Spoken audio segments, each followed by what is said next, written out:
buat semua kita yang ada di rumah, yang bersama-sama menonton beribadah untuk online hari ini. Biarlah Tuhan Yesus memberkati kita semua. Mari saudara-saudara kita berdoa untuk kita memuji Tuhan pada pagi hari ini, bersuka cita sebab Tuhan katakan bahwa sebab Dia baik. Mari saudara-saudara kita berdoa. Bapak, kami mengucap syukur buat pagi hari ini. Kami saat ini Tuhan mau datang bersuka cita karena kebaikan Tuhan. Bapak yang baik, biarlah Tuhan hati kami bersuka cita. Kami mau datang bersyukur kepada Tuhan pada pagi hari ini sebab Tuhan baik pada setiap kami semua. Biarlah di dalam nama Tuhan Yesus hati kami bersuka cita. Biarlah jiwa kami memuji Tuhan pada pagi hari ini. Hadirat Tuhan memenuhi kami, dan yang sakit disembuhkan, yang lemah dikuatkan. Kami bersyukur Tuhan. Kami mau datang kepada Tuhan dengan hati bersyukur, dengan jiwa kami memuji Tuhan yang sebagai Tuhan dan Juru Selamat pada pagi hari dalam hidup kami. Kami bersyukur dalam nama Yesus. Yang percaya katakan amin. Mari saudara kita bersuka cita pada pagi hari ini. Mari kita datang ke hadirat Tuhan. Amin.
Terima kasih Tuhan.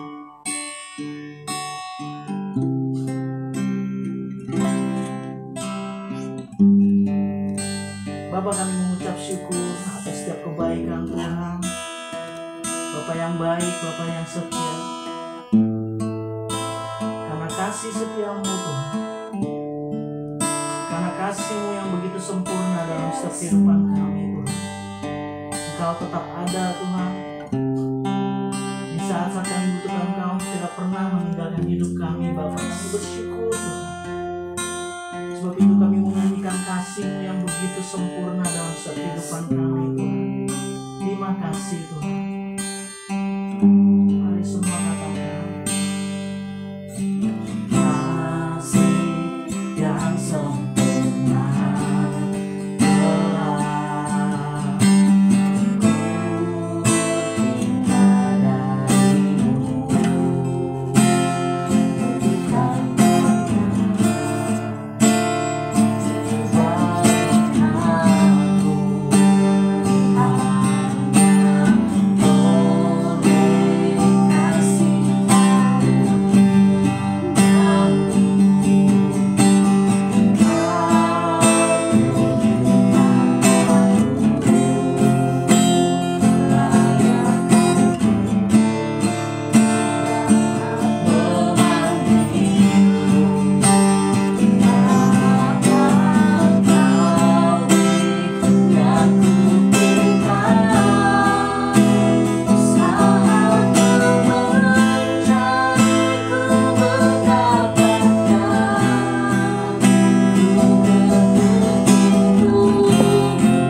Bapak Ibu yang dikasihi oleh Tuhan kita Yesus Kristus, sebelum kita mendengarkan kebenaran firman Tuhan, saya yakin dan percaya bahwa setiap kita di rumah telah siap untuk melakukan perjamuan kudus dari rumah kita masing-masing.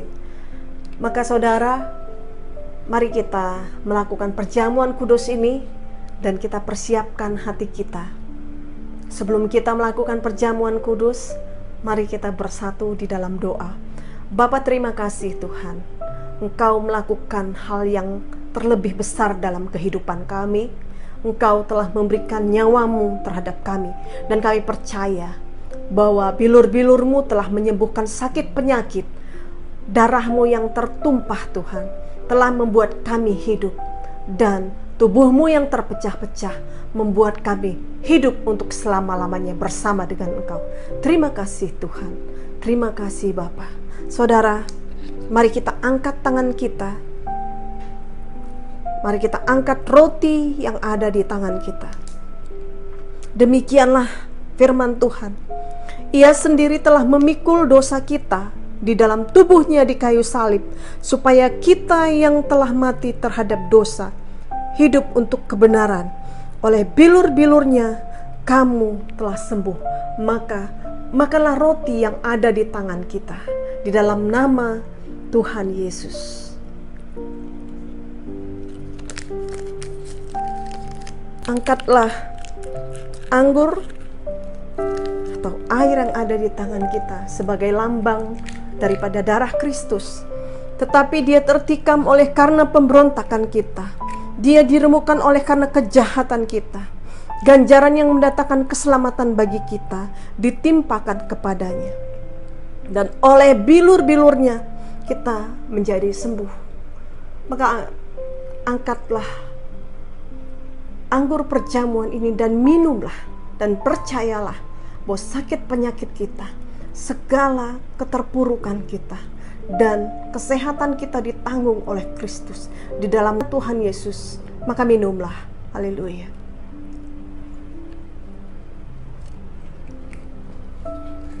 Mari saudara, setiap kita yang percaya, kita katakan terima kasih Bapa, terima kasih Yesus, terima kasih Roh Kudus. Pada hari ini Tuhan, kami mau mendengarkan kebenaran firman-Mu, dan kami sungguh bersyukur bahwa Engkau ajaib. Engkau Tuhan yang sungguh luar biasa Tuhan. Engkau Tuhan yang memberikan kami kehidupan. Segala sakit penyakit kami telah Engkau tanggung di kayu salib. Karena itu Bapa, kami sungguh bersyukur dan kami sungguh berterima kasih, dan kami sambut berkat-Mu di dalam nama Tuhan Yesus. Setiap kita yang percaya, mari kita katakan amin. Shalom Bapak Ibu yang terkasih, jemaat yang sungguh-sungguh dikasihi Tuhan Yesus di Balikpapan City Blessing. Pada hari ini saya percaya setiap kita senantiasa diberikan kekuatan, sukacita, damai sejahtera, terutama di masa-masa pandemik seperti ini. Bapak Ibu Saudara sekalian senantiasa di dalam pemeliharaan Tuhan, dan Tuhan senantiasa memberikan kekuatan buat kita semua. Pada pagi hari ini kita akan mendengarkan firman Tuhan. Saya dikasih tema pada pagi hari ini, judulnya Perfect Love. Kasih yang sempurna. Saya percaya bahwa identitas kekristenan kita itu selalu identik dengan kasih. Karena begitu besar kasih Allah akan dunia ini sehingga Ia mengaruniakan anaknya yang tunggal, supaya setiap orang yang percaya tidak binasa, melainkan beroleh hidup yang kekal. Yohanes 3:16. Hampir semua orang mengetahuinya sebagai ayat yang menjadi landasan buat orang Kristen yang begitu universal, yang menggambarkan bagaimana pengorbanan Kristus di kayu salib. Sebagai anak Allah, Dia mengorbankan dan Dia taat sampai mati atas perintah Bapaknya. Pada hari ini saya percaya bahwa setiap kita yang mendengarkan firman Tuhan, kalaupun Anda hari ini masih dalam kondisi yang sangat baik, semata-mata karena pemeliharaan Tuhan. Yes, benar bahwa ada masa sulit yang sekarang kita hadapi. Banyak orang juga mulai bertanya, di manakah Tuhan? Di manakah letak pertolongan Tuhan? Tahukah Anda, tanpa Anda sadari, kalaupun Anda masih memiliki nafas kehidupan hari ini, itulah pertolongan Tuhan. Itulah pemeliharaan Tuhan. Baik, pada pagi hari ini saya mau mengajak kita semua membuka Alkitab kita bersama-sama di surat Yohanes, 1 Yohanes pasal yang keempat, ayat yang ke-17 sampai ke-21.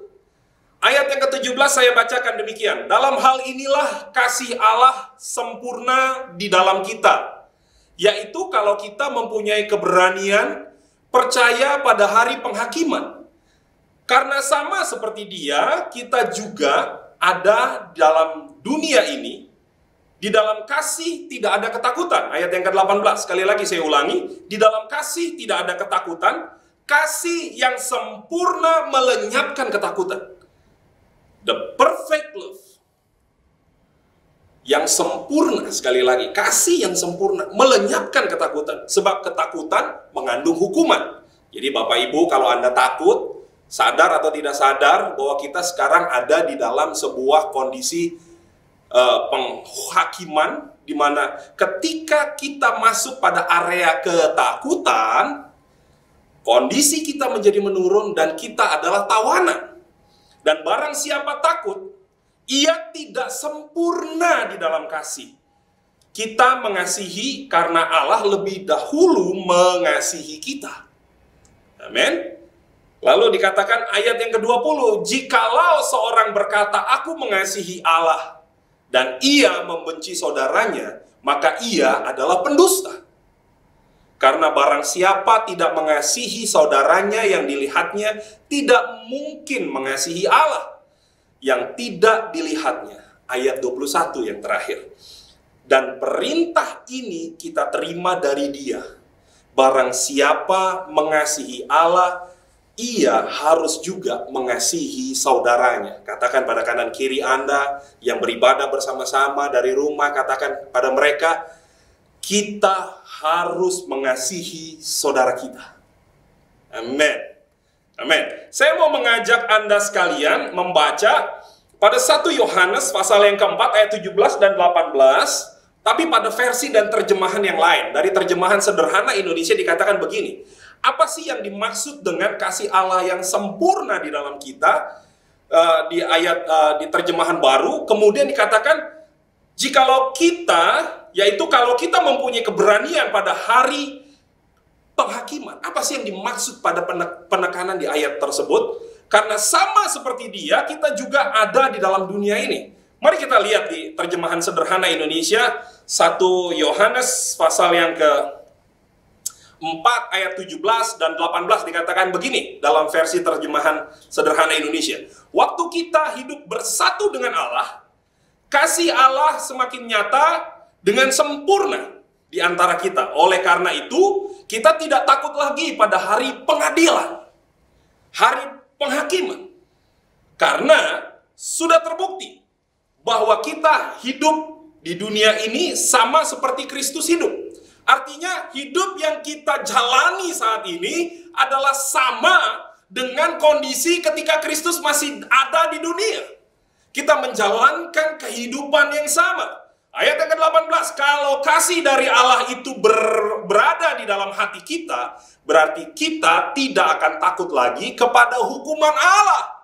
Dengar baik-baik, maksudnya adalah kalau kita memiliki kasih Allah yang sempurna, maka kita tidak lagi hidup di bawah kutuk perbudakan atau hukuman dosa.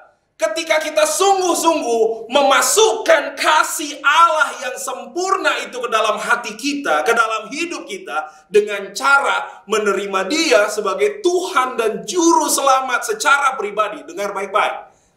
Dengan cara menerima Kristus sebagai Tuhan dan Juru Selamat secara pribadi, yang menjadi refleksi dari kasih yang sempurna itu, maka kita tidak hidup dalam hukum dosa lagi. Kita tidak hidup lagi dalam sebuah timeline di mana ujung hidup kita menuju kebinasaan. No. Kita harus menyadarinya dengan penuh. Dan siapa yang masih takut diadili oleh Allah, berarti ia masih menganggap dirinya layak untuk dihukum. Artinya ketika kita menerima kasih yang sempurna masuk dalam hidup kita, ke dalam diri kita secara pribadi, saya menerima Yesus sebagai Tuhan dan Juru Selamat secara pribadi ketika saya masih duduk di bangku sekolah. Bapak, Ibu, Saudara sekalian, itu momentum di mana kasih yang sempurna itu masuk, meresap di dalam hidup saya. Kemudian saya memegangnya. Atas janji itulah bahwa saya menghargai kematian Kristus di kayu salib. Dan sewaktu saya menyadarinya penuh bahwa dosa sayalah yang ditanggungnya secara pribadi, maka saya menghargai kasih yang sempurna itu. Dan saya tidak lagi hidup di bawah hukum perbudakan dosa. Saya mau kasih yang sempurna itu menjadi landasan di dalam hidup kita. Jadi orang yang takut seperti itu belum mengalami kasih Allah yang sempurna. Simpel bahasanya. Kalau Anda sendiri mau tahu, begini. Kalau orang masih takut mati karena dia tahu bahwa dia nggak bisa masuk atau pergi pada kekekalan di dalam surga, maka konsekuensinya adalah kematian yang abadi di neraka. Kalau dia sendiri nggak yakin, kalau Anda sendiri nggak yakin masuk surga, hari ini putuskan bahwa jaminan di dalam kasih yang sempurna itu membawa kita kepada hidup yang kekal bersama-sama dengan Kristus. Jadi jangan dibalik-balik. Sekarang kadang-kala saya bertanya kepada teman-teman saya tanya, lo kalau mati masuk mana gitu. Kita kalau pakai bahasa Jakarta, kamu kalau mati masuk mana gitu. Dia bilang, ya bisa aja pergi ke surga, bisa aja pergi ke neraka. Dia ragu-ragu, bisa ke surga, bisa ke neraka. Nggak bisa begitu dalam ending hidup kita. Ketika kasih yang sempurna itu datang di dalam hidup kita, karena sebuah pengorbanan yang abadi, yang tidak bisa dikalahkan oleh maut, yang saya terima, saya tidak diberikan jaminan, ya syukur-syukur nanti kalau kamu baik, kamu pergi ke surga. Enggak, saya diberikan jaminan di dalam Kristus. Saya mendapatkan hidup yang kekal. Saya akan sampai kepada Bapa. Karena jalannya cuma satu, yaitu menerima Yesus sebagai Tuhan dan Juru Selamat. Roma 10 ayat 9 dan 10 dikatakan, jika kamu mengaku dengan mulut, menerima di dalam hati bahwa Yesus adalah Tuhan, satu-satunya Tuhan yang menyelamatkan kita, dengan mulut mengaku, hati kita menerima, maka kita diselamatkan. Apa sih arti sebuah hidup kekal? Anda bisa menemukannya di kitab Yohanes. Silakan Anda baca. Dikatakan, arti hidup kekal adalah mengakui Kristus sebagai satu-satunya yang diutus Allah, yang menyelamatkan Anda dan saya. Bapak, Ibu, Saudara sekalian, mari kita jauh lebih dalam lagi. Apa sih refleksi dari kasih yang sempurna? Selalu ada dua sisi mata uang. Kasih yang sempurna itu, poin nomor 1, kasih selalu identik dan bergandengan dengan pengorbanan. Jadi, satu sisi kasih, di sisi lain ada pengorbanan. Artinya progresif. Setiap kali ada kasih yang diberikan, setiap kali kasih yang kita terima dari Tuhan, dengar baik-baik bahwa Kristus telah berkorban di kayu salib. Dengar baik-baik buat Anda sekalian. Ketika engkau melakukan pelanggaran dan engkau menerima pengampunan dari Tuhan, dengar baik-baik, ada pengorbanan yang telah terjadi di kayu salib buat Anda dan saya. Kasih dan pengorbanan seperti dua sisi koin yang tidak bisa berdiri sendiri. Sebuah kemustahilan jika kasih harus dipisahkan dari pengorbanan. Apa yang dimaksud dengan kasih dan pengorbanan? Kasih merupakan manifestasi sempurna dari pengorbanan. Jadi, kalau Anda mau tahu bahwa kasih yang engkau terima itu datang dari pengorbanan. Amin. Tidak ada kasih yang lebih besar daripada seorang sahabat yang memberikan nyawanya. Siapakah dia? Kristus. Anda boleh berkorban buat teman Anda, tapi kalau ditanya kamu mau mati buat dia, belum tentu, saudara. Bapak, Ibu, Saudara sekalian, kadang-kadang kita dibilang begini, sehidup semati. Artinya apa? Yang satu hidup, yang satu mati gitu ya. Enggak. Kristus mengasihi Anda dengan kasih yang sempurna karena Ia membuktikannya di kayu salib. Statement itu tidak terbantahkan. Kasih itu menghasilkan kehidupan, namun kasih juga lahir dari kematian. Maksudnya apa? Saudara tahu? Karena kasih Kristus yang sempurna di kayu salib. Sekali lagi, karena kasih Kristus yang sempurna di kayu salib, dan Ia mati, Ia berkorban, Ia mati. Namun pada hari yang ketiga Ia bangkit karena keilahiannya. Banyak pemimpin dunia mati dan tidak bangkit lagi. Tetapi hari ini, dengar baik-baik, Bapak, Ibu, Saudara sekalian, Kristus mati di kayu salib. Ia bangkit pada hari yang ketiga dan mengalahkan maut. Tidak ada yang membantah hal itu. Itu sebabnya Ia dikatakan juru selamat. Karena Ia berhasil mengalahkan maut dan lepas dari kematian. Kalau Anda dibilang seorang juru masak, artinya Anda sangat fasih, Anda sangat hebat, Anda sangat tahu bagaimana cara memasak. Atau Anda menjadi juru mudi, Anda tahu bagaimana mengemudikan. Dan arahnya, you can set the course. Kamu bisa pergi kemana saja. Anda memahami tantangan-tantangan yang di depan. Tapi kalau Anda dibilang juru selamat, artinya bukan hanya Anda bisa menyelamatkan orang lain, tapi juga Anda bisa menyelamatkan dirimu sendiri. Dan yang bisa melakukan itu untuk bisa selamat dari maut, Kristuslah yang pertama kali. Itu sebabnya, Bapak, Ibu, Saudara sekalian, jangan pernah menganggap remeh kasih dan pengorbanan dari seorang juru selamat. Kehebatan kayu salib yang mengalahkan sakit penyakit, yang mengalahkan maut, yang mengalahkan kutuk kita dengan segala substitusi yang Ia berikan. Ia mati di kayu salib buat kita. Ia mati di kayu salib untuk segala pelanggaran dan kutuk kita, supaya kita memiliki hidup yang kekal. Poin yang pertama, kasih dan pengorbanan atau progresif merupakan refleksi dari kasih yang sempurna. Jadi kalau kita kulitin itu, kita buka, kita bedah, kasih yang sempurna itu ada kasih dan pengorbanan sebagai elemen. Kita lanjut. 1 Korintus 13 ayat 5 dan 7 dikatakan begini. 1 Korintus 13 itu kalau Anda mau baca tentang kasih seperti apa yang harus dilakukan, Anda baca lebih dalam di sana. Dikatakan begini. Ia tidak melakukan yang tidak sopan. Saya langsung jumping ke ayat yang kelima. Ia tidak melakukan yang tidak sopan dan tidak mencari keuntungan diri sendiri. Ia tidak pemarah dan tidak menyimpan kesalahan orang lain. Ayat yang keenam. Ia tidak bersuka cita karena ketidakadilan, tetapi karena kebenaran ia menutupi segala sesuatu, percaya segala sesuatu, mengharapkan segala sesuatu, sabar menanggung segala sesuatu. Ayat yang ketujuh, saya tekankan di sana. Ia menutupi segala sesuatu.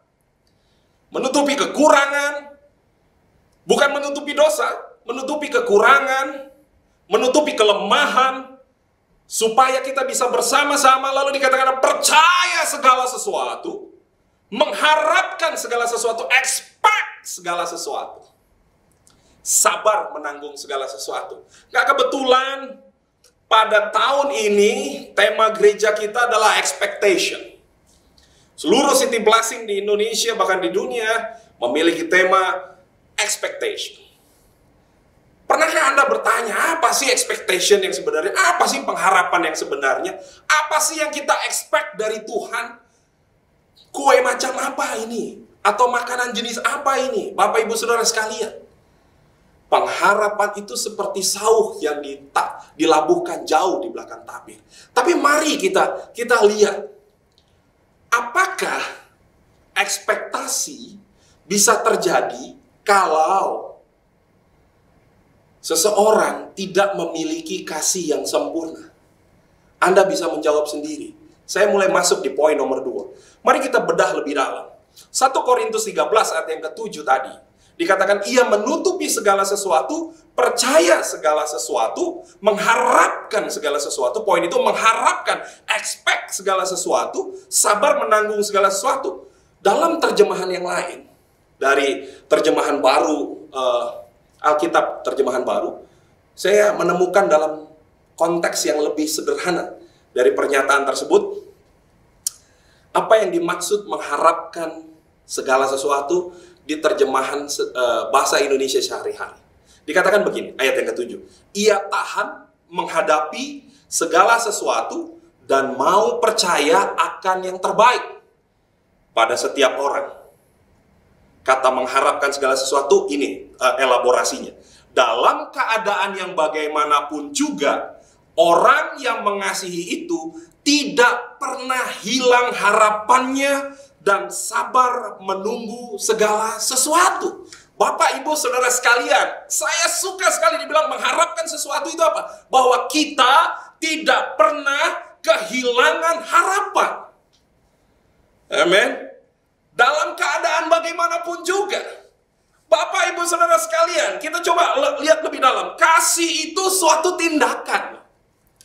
Tindakan aktif bukan sekedar satu perasaan batin atau sekedar motivasi, bukan. Bapak, Ibu, Saudara sekalian, Anda harus menangkap begini, bahwa kasih adalah tindakan aktif. Jadi kalau engkau mengasihi, harus ada refleksi tindakannya apa? Ya, saya mengasihi saudara saya. Saya mengasihi misalnya Pak Romi di Balikpapan, saya mengasihi Pak Romi. Tetapi kalau saya cuma bilang, ya Pak Romi, ya begitu aja, oke, sekedar retorika, percuma, itu bukan kasih. Kristus bilang, saya mengasihi semua orang, saya mengasihi ciptaan saya. Tetapi kalau ia tidak melakukan tindakan yang aktif, oke, tindakan aktif, apa sih tindakan aktif dari kasih Kristus akan kita? Naik di kayu salib, menanggung dosa Anda dan saya. Bukan hanya sekedar satu perasaan.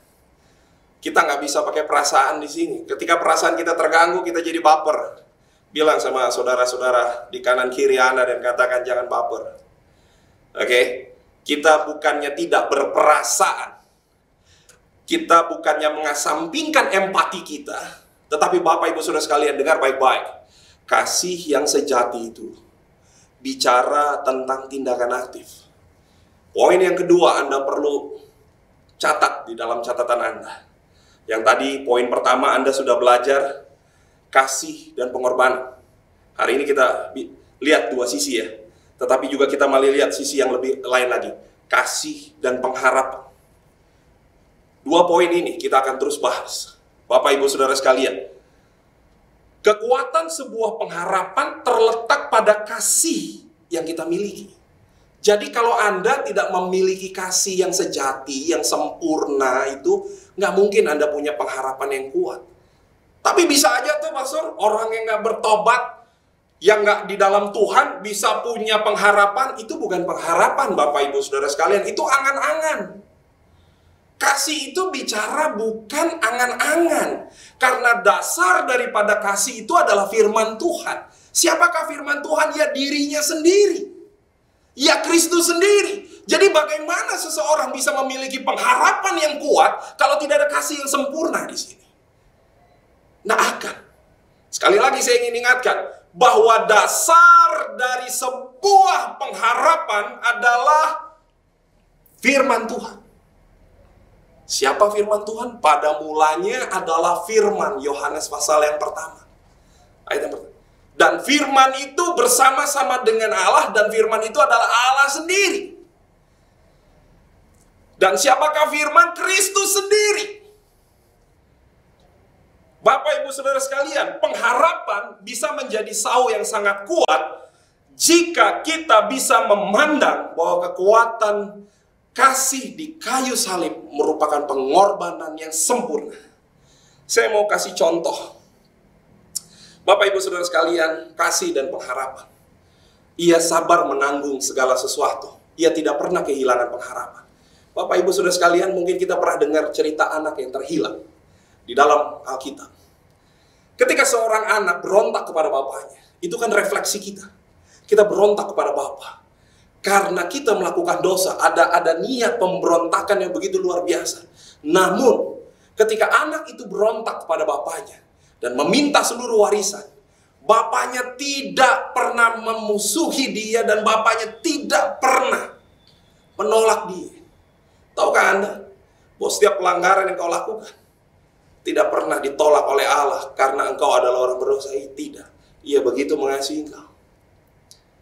Allah tidak bisa dipermainkan dengan dosa. Allah tidak pernah menyetujui dosa. Tetapi Allah tidak pernah membatasi engkau dan menghentikan kasih-Nya kepadamu. Karena kasih yang sempurna itu mengalahkan segala ketakutan dan kejahatan. Ketika bapaknya harus kehilangan anak yang hilang itu, the prodigal son, ya pergi berfoya-foya, sana sini, sana sini, sana sini. Saudara tahu apa yang dilakukan oleh bapaknya? Menanti setiap saat tanpa henti, tanpa hilang pengharapan. Mungkin Anda adalah orang yang terus berdoa dan selalu berdoa buat pemulihan keluargamu, buat kesembuhan keluargamu, atau siapapun orang yang Anda kasihi. Kok nggak datang-datang? Dengar baik-baik. Kalau engkau memiliki pengharapan dan ada kasih yang sempurna, jangan pernah berhenti. Sekali lagi, mungkin Anda sekarang yang duduk menyaksikan ibadah ini, dengar baik-baik. Oh, sekarang saya udah terima Tuhan Yesus. Tahukah Anda bahwa ada orang yang berdoa dengan tidak jemu-jemunya, setia menantikan Anda pulang untuk menerima Kristus sebagai Tuhan dan Juru Selamat secara pribadi, yang tidak pernah jemu-jemu dan tidak pernah habis harapan, sehingga Anda bisa dipulihkan. Demikian juga dengan orang-orang yang belum datang untuk menerima kasih Kristus yang sempurna. Dan hari ini, Bapak, Ibu, Saudara sekalian, saya ingin katakan kepada Anda sekalian satu pesan. Ketika kita bicara tentang kasih yang sempurna, izinkan Kristus mati di kayu salib. Ia mati di kayu salib dan izinkan Ia masuk di dalam hidupmu. Bapak, Ibu, Saudara sekalian, ketika kita mengizinkan dan melihat dengan terang bahwa kematian Kristus di kayu salib karena dosa, karena kutuk, karena segala kekurangan, karena setiap pelanggaran, karena setiap kejahatan yang dibuat, dengar baik-baik. Kematian di kayu salib itu membuat engkau menjadi orang yang diberkati. Itu membuat engkau menjadi orang yang disembuhkan. Itu membuat engkau dan saya menjadi orang yang bisa mewarisi janji-janji Allah. Itu membuat engkau dan saya bisa memiliki pengharapan yang kuat. Jadi sekali lagi Bapak, Ibu, Saudara sekalian, dalam waktu yang singkat ini, saya ingin sampaikan kepada Anda sekalian, izinkan Kristus memulihkan hidupmu. Ia mengetuk di dalam hatimu. Dan Ia meminta engkau membuka pintu untuk masuk. Tahukah Anda bahwa kita adalah ciptaan yang seringkali tidak menyadari bahwa seringkali kita meletakkan Kristus di luar pintu rumah kita, mungkin di luar pintu hati kita. Bapak, Ibu, Saudara sekalian, dengarkan baik-baik. Kalau Kristus sampai mengetuk pintu hatimu dan meminta dan agar engkau mengizinkan Ia masuk dan duduk sehidangan dengan engkau, artinya Kristus ada di mana? Ada di luar. Yang seharusnya Ia adalah pemilik rumah ini. Ia adalah pemilik dirimu. Izinkan Dia masuk. Dan hari ini, dimanapun engkau berada, engkau yang menyaksikan ini, kalau engkau mau memasukkan, mengizinkan Kristus di dalam hatimu, letakkan tanganmu di dada. Ikuti apa yang saya katakan bersama-sama. Tidak peduli seberapa berat pelanggaranmu. Seperti anak yang terhilang, demikian juga Kristus yang senantiasa tidak pernah hilang pengharapan untuk menantikan engkau kembali, engkau dan saya. Jadikan hari ini menjadi hari bersejarah di dalam hidupmu. Jangan keraskan hatimu. Biarkan Kristus memulihkan, menguatkan kembali dirimu. Sehingga engkau memiliki pengharapan. sehingga engkau memiliki rancangan hari depan yang penuh harapan.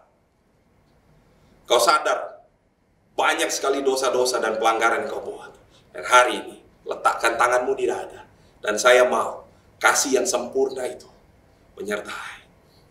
Kalau itu engkau tundukkan kepala, letakkan tanganmu di dada, dan katakan dengan lembut, Tuhan Yesus.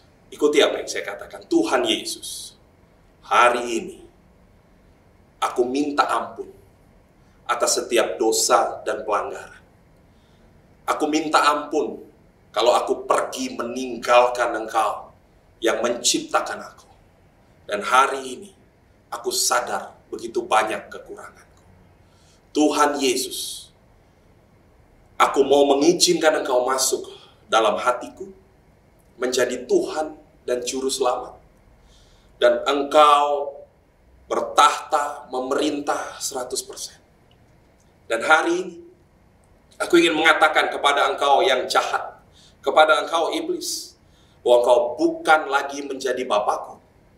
Dan hari ini, aku hidup bebas dan merdeka, karena Kristus menjadi Tuhan dan Juru Selamat secara pribadi di dalam hidupku.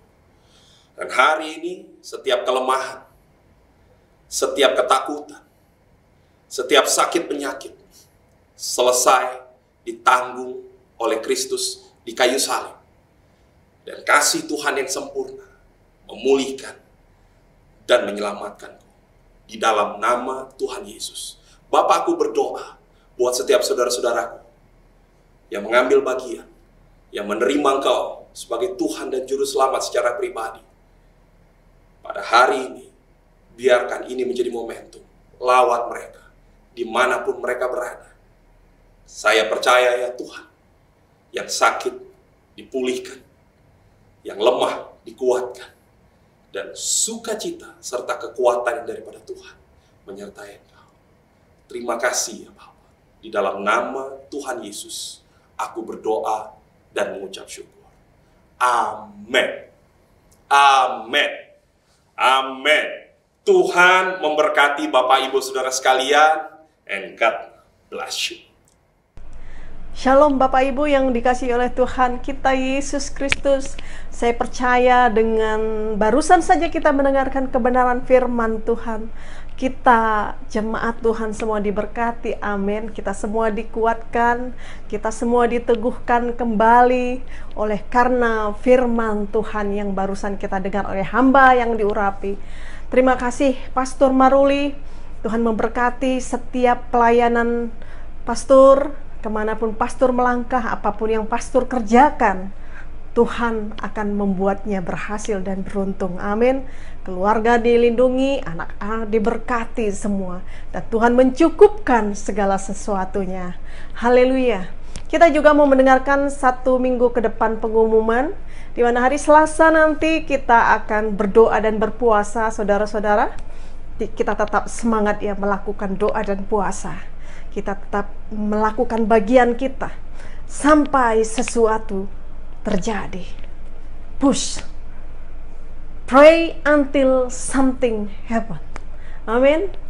Kita akan berdoa dan berpuasa pada hari Selasa nanti. Namun sebelumnya kita akan berpuasa seperti biasanya jam 10 sampai pada jam 6. Kita percaya bahwa segala sesuatu apa yang kita harapkan, apa yang kita doakan, Tuhan akan memberkati semuanya. Amin.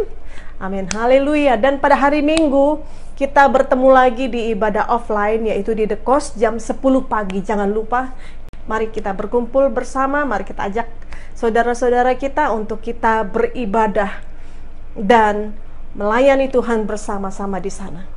Baik, Tuhan Yesus memberkati. Mari kita tundukkan hati kita, mari kita tundukkan kepala kita. Kita mau bersatu di dalam doa untuk menutup ibadah ini. Bapa, terima kasih, kami mengucap syukur pada pagi hari ini Engkau berbicara Tuhan melalui hamba-Mu Pastor Maruli. Engkau berkati dia, lindungi, jagai apapun yang dia lakukan. Engkau yang membuat berhasil dan beruntung. Engkau memperluas daerahnya Tuhan.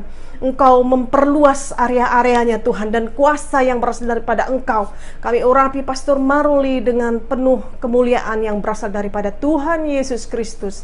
Tuhan, kami juga bersyukur bahwa Engkau telah mengajarkan kami berdoa. Bapa kami yang di surga, dikuduskanlah namamu, datanglah kerajaan-Mu, jadilah kehendak-Mu di bumi seperti di surga. Berikanlah kami pada hari ini makanan kami yang secukupnya, dan ampunilah kami akan kesalahan kami, seperti kami juga mengampuni orang yang bersalah kepada kami. Dan janganlah membawa kami ke dalam pencobaan, tetapi lepaskanlah kami daripada yang jahat, karena Engkaulah yang mempunyai kerajaan dan kuasa dan kemuliaan sampai selama-lamanya. Haleluya. Mari kita angkat wajah kita. Kita arahkan wajah kita kepada Tuhan, dan kita angkat tangan kita untuk menerima berkat. Diberkatilah kita pada waktu kita berada di rumah masing-masing, pada waktu dimanapun kita berada. Tuhan memberkati kita. Ia melindungi kita dan menyinari kita dengan sinar kemuliaan-Nya, dan memberikan kita damai sejahtera hari ini sampai kepada Maranatha. Tuhan Yesus memberkati. Haleluya. Setiap kita yang percaya, mari katakan amin, amin, amin, amin. Haleluya. Selamat hari Minggu. Tuhan Yesus memberkati. Shalom.